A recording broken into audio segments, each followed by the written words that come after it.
আপনারা দেখছেন বলো কলকাতা টিভি, সর্বদা সত্যের খোঁজে।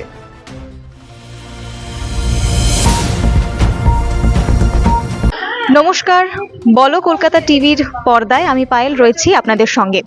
আজ সকাল থেকে আমরা ছিলাম ব্যারাকপুরের রামকৃষ্ণ বিবেকানন্দ মিশনে এবং সেখানকার আজকে সকাল থেকের যা কর্মসূচি, এবং শুধু তাই নয়, 12ই জানুয়ারি কি কি কর্মসূচি বা অনুষ্ঠান ভাবে বা অনুষ্ঠান দিয়ে সেজে উঠবে সেই গোটা দিন, সেই সম্পর্কে আমরা জেনে নিলাম।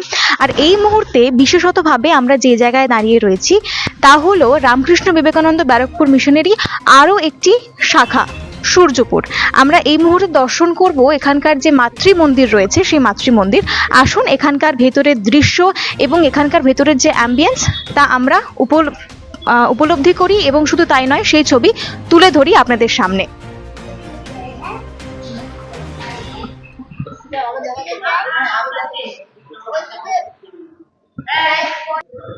দেখুন, এই সূর্যপুর আশ্রমের কেন্দ্রবিন্দু হলো মাতৃ মন্দির, এবং এই মন্দির কিন্তু শুধুমাত্র একটি উপাসনা করার স্থান তা কিন্তু একদমই নয়।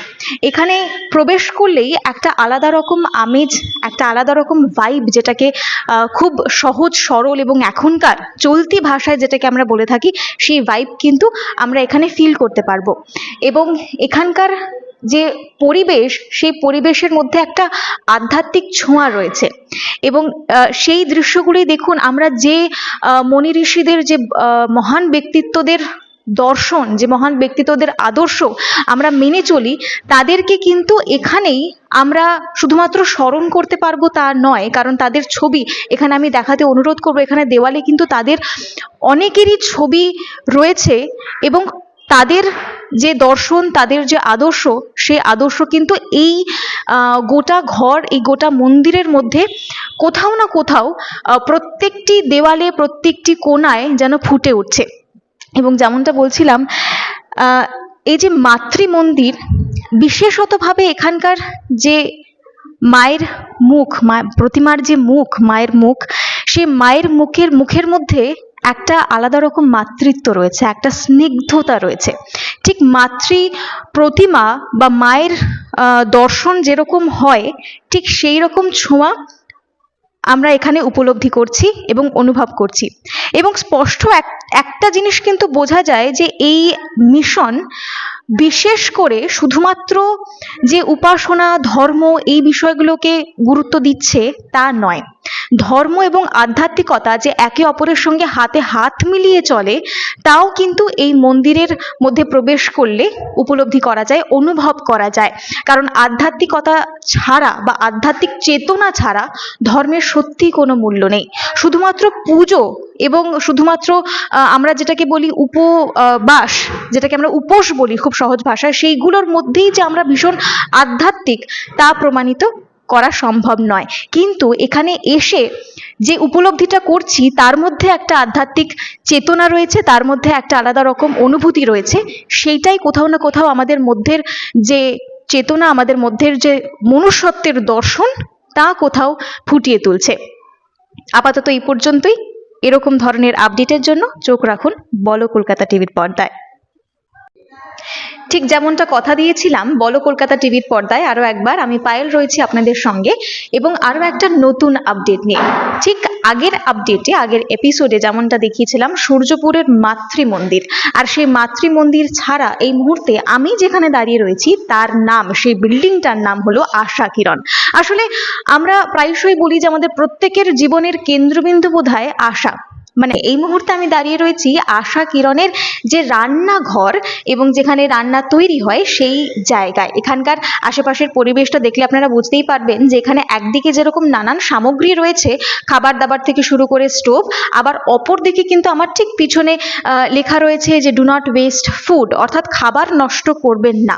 এবং গত এপিসোডে আমরা যেরকম বলেছিলাম যে মাতৃত্ব এবং তার সঙ্গে হিউম্যানিটি, সার্ভিস, এই সব কিছু কিন্তু কোথাও না কোথাও গিয়ে একে অপরের সঙ্গে ওতপ্রোতভাবে মিলেমিশে একাকার হয়ে যাচ্ছে। আসুন এখানকার বাইরের যে পরিস্থিতি, বাইরে যারা ছাত্রছাত্রীরা রয়েছেন তাদের সঙ্গে একটু আলাপ করে নিই এবং তাদের গল্পগুলো আমরা ছোট্ট ছোট্ট করে আপনাদের সামনে তুলে ধরার চেষ্টা করি। আমার সঙ্গে ক্যামেরা পার্সন হিসেবে সন্দীপন রয়েছেন।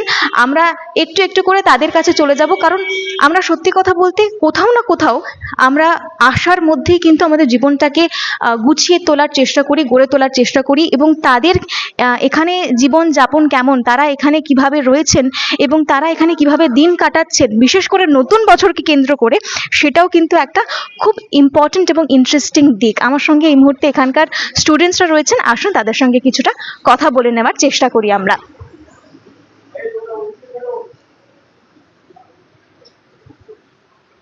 আসুন আমরা তাদের সঙ্গে একটু কথা বলে নিই। Good evening. গুড ইভিনিং, কেমন আছো তোমরা? আমরা ভালো আছি। খুব ভালো আছো? খুব ভালো আছি। দেখতে দেখতে আমরা কিন্তু 2026-এ পা রাখলাম। তাহলে সবার আগে বলি নতুন বছরের happy new year. Happy new year. Happy new year. এদিকে আয়, এদিকে আয়, মনি এদিকে আয়। নতুন বছর কেমন ভাবে শুরু করলে? ভালোভাবে কাটছে নতুন বছরের শুরুটা?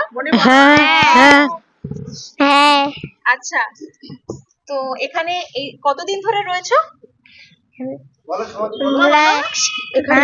এখানে হচ্ছে আমরা অনেক দিন ধরেই রয়েছি, যখন থেকে এই মিশনটা প্রতিষ্ঠা হয় তখন থেকেই রয়েছি, অনেক দিন থেকে আর কি। অনেক দিন ধরে হ্যাঁ হ্যাঁ বাহ।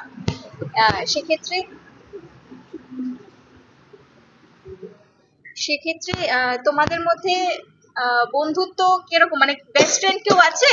হ্যাঁ। কে তোমার বেস্ট ফ্রেন্ড? ও বেস্ট ফ্রেন্ড কি নাম ওর? দিয়া দেবনাথ, তিশা দেবী, স্বপ্না চক্রবর্তী। বাহ। আর তোমাদের এমনি এখানে শিডিউল কি থাকে, সারাদিনে কি করো, তোমাদের কর্মসূচি সারাদিনের কি থাকে? ওই তো সকালবেলা উঠি, প্রার্থনা যাই, তারপর প্রার্থনা করার পর আমরা টিফিন করি, কাজটা করি, তাদের স্টাডি করি।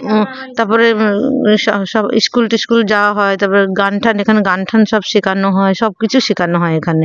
বাহ। সবাই মিলে একটা গান শোনাবে? হ্যাঁ কি গান নিশ্চয়ই। একটু শুনি। সবাই মিলে একটা গান শোনাও তো। ঠিক আছে, সানিয়া কি গান করবি বল, সবাই মিলে করবো। প্রার্থনাটা শোনাও আমাদের, আজকে স্বামীজির জন্মতিথি তো, হ্যাঁ তাই ঠিক আছে। আজকে আমরা সবাই হ্যাঁ, ঠিক মিলে আছে, প্রার্থনাটা শুনি। আমরা তাহলে স্বামী বিবেকানন্দের গান করছি তাহলে আমরা। একদম। সপ্তঋষির এক ঋষি, অরূপ তোমার মূরতি, গভীর ধ্যানে মগ্ন আছো, প্রণাম লহ বিশ্বনাশী। সপ্তঋষির এক ঋষি, অরূপ তোমার মূরতি, গভীর ধ্যানে মগ্ন আছো, প্রণাম লহ বিশ্বনাশী। সপ্তঋষি এক ঋষি, দেবে দে মহেশ্বর, তুমি প্রভু পরমেশ্বর।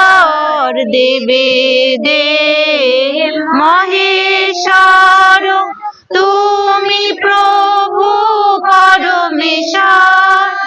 নরদেহ করি ধারণ, নরদেহ করি ধারণ, উদ্ধারিলে ধর্ম সনাতন। সপ্তঋষির এক ঋষি, সাজিয়া যোগী ভিখারি, যোগী সম্রাট নটবর। শ্রীরাম কৃষ্ণ কথামৃতে, জানিল জগৎ তোমার পর। সাজিয়া যোগী ভিখারি, যোগী সম্রাট নটবর। শ্রীরাম কৃষ্ণ কথামৃত জানিল জগৎ তোমার পর, বিশ্ব মাঝে শোনালে বাণী তুমি প্রভু স্বামীজি, বিশ্ব মাঝে শোনালে বাণী তুমি প্রভু স্বামীজি। জীব প্রেম করে যে জন, জীব প্রেম করে যে জন, সেই জন সে বিছে ঈশ্বর। সপ্ত ঋষি এক ঋষি অরূপ তোমার মূরতি, গভীর ধ্যানে মগ্ন আছো, প্রণাম লভ বিশ্বন্যাসী। সপ্ত ঋষি এক ঋষি, সপ্ত ঋষি এক ঋষি, সপ্ত ঋষি এক ঋষি। Clap clap clap clap clap, সবাই মিলে নিজেদের জন্য একটু ক্ল্যাপ করো। আচ্ছা, তোমরা যে গানটা করলে, গানটার মানে বুঝতে পারছো? কেন কেন এরকম লেখা হয়েছে? কি বলা হয়েছে এখানে? তোমাদের সবার ভেতরে একজন ঋষি আছেন। হ্যাঁ, আমরা যাতে সবাই মিলে হাতে হাতটা এরকম শক্ত করে সবাই ধরে থেকে যেন সমাজটাকে সুন্দর করতে পারি। কেউ কাউকে খারাপ কথা বলবো না, কারোর খারাপ কথা শুনবো না, আর খারাপ হলে বলবো তুমি খারাপ করছো, তাই তো? আমাদের বিবেকানন্দ, শ্রীরামকৃষ্ণ কি শিখিয়ে গেছেন মুনি ঋষিরা? যে ভালো হয়ে চলতে, আমরা ঝগড়া করব না, অশান্তি করব না, আমরা একটা রুটি যদি থাকে আমরা সবাই মিলে ভাগ করে খাবো, তাই তো? এই আজকে যে গানটা করলে, এই গানটার মধ্যে এটাই আছে, এটাই সত্য, এটাই সুন্দর। ঠিক আছে, সবাই খুব ভালো হয়ে থাকবে। দেখবে ওই যে ওপর থেকে যে বিবেকানন্দ স্বামীজি সূক্ষ্ম দেহে রয়েছেন, তারা তোমাদের আশীর্বাদ করছে, তোমরা ভালো থাকবে, হাসি খুশি থাকবে, সারা জীবন তোমাদের পাশে সবাই থাকবে, তাই তো?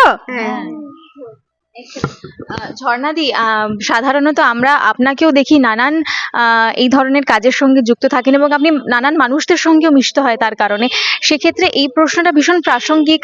প্রার্থনা শুনতে শুনতে ভীষণভাবে মনে হচ্ছিল যে স্বামীজি সত্যি কোনো না কোনো প্রত্যেকটা বার্তার মধ্যে এই বার্তা রেখে গেছেন যে খুব বেশি বেশি আমরা কারোর জন্য প্রার্থনাটুকু অন্তত করতে পারি। প্রার্থনাটা শুনতে শুনতে মনে হচ্ছিল। তা এই বিষয়গুলো, এই চেতনাগুলো বা দর্শনগুলো আজকের সময় কতটা প্রাসঙ্গিক? ভীষণ প্রাসঙ্গিক। দেখছো চারিদিকে দাবানল জ্বলছে, মনের ভেতরে দাবানল চলছে, বাইরে দাবানল জ্বলছে, শব্দ দিয়ে দাবানল সৃষ্টি করছি।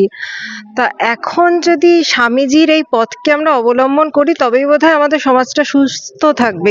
এই যে বাচ্চাগুলো, এই বাচ্চাগুলো তো আমাদের আগামী প্রজন্ম। এরা যেন এটা না বলে যে এই যুগটা সন্ত্রাসের যুগ, এই যুগে আমাদের কেউ খোঁজ নেয়নি, এই যুগে অবহেলা করেছে, এই যুগে আমাদের দুটো কটু কথা শুনতে হয়েছে। কিন্তু এরা বোধহয় আমাদের থেকে অনেক বেশি সক্ষম। তাই ওই নররূপে নারায়ণ, আমার ভেতরের যে ব্রহ্ম, আমার ভেতরের ব্রহ্ম যদি জাগ্রত হয়, আমি যদি আমাকে শুদ্ধ করতে পারি, আমার যদি আত্মশুদ্ধি হয়, দিনের শেষে যদি আয়নার সামনে গিয়ে বলতে পারি যে না, আজকে একটা মানুষের পাশে দাঁড়িয়েছি, একটা মানুষকে হাসাতে পেরেছি, একটা মানুষের অ্যান্টি ডিপ্রেশন খাওয়া কমাতে পেরেছি, তাহলে বোধহয় মান আর হুঁশ নিয়ে আমরা বাঁচতে পারবো। তবেই বোধহয় এই রামকৃষ্ণদেব, বিবেকানন্দ, যারা মনি ঋষি ছিলেন, যা যা আমাদের সমাজের জন্য করে গেছেন, সেই কড়াগুলো সার্থক হবে, সেই কড়াগুলোকে সার্টিফিকেট দেওয়া হবে। অসংখ্য ধন্যবাদ। আমার মনে হয় আজকের এই এপিসোডটা আরো বেশি করে স্পেশাল ছিল, তার কারণ একটা মেসেজ, একটা টেক অ্যাওয়ে মেসেজ বোধহয় আমরা প্রত্যেকে এই এপিসোড থেকে পেলাম, যে আমরা কোনো নির্দিষ্ট দিন বা সময় বা কালকে কেন্দ্র করে এই ভাবনা বা এই দর্শনগুলোকে স্মরণ করব না। অর্থাৎ মাত্র 12th জানুয়ারি বা কোনো একটা স্পেসিফিক ডেট লাইক 26 জানুয়ারি, এই দিনগুলোকে কেন্দ্র করে আমরা সেলিব্রেট করব না। যদি সেলিব্রেট করতে হয় তাহলে বিশ্বাস করতে হবে, কারণ বিশ্বাসে মিলায় বস্তু তর্কে বহুদূর। আপাতত এই পর্যন্তই। আরো এরকম ধরনের আপডেটের জন্য অবশ্যই চোখ রাখুন বলো কলকাতা টিভির পরিবারে। আমি পায়েল, আমার সঙ্গে ক্যামেরায় ছিলেন সন্দীপন। অসংখ্য ধন্যবাদ। নমস্কার।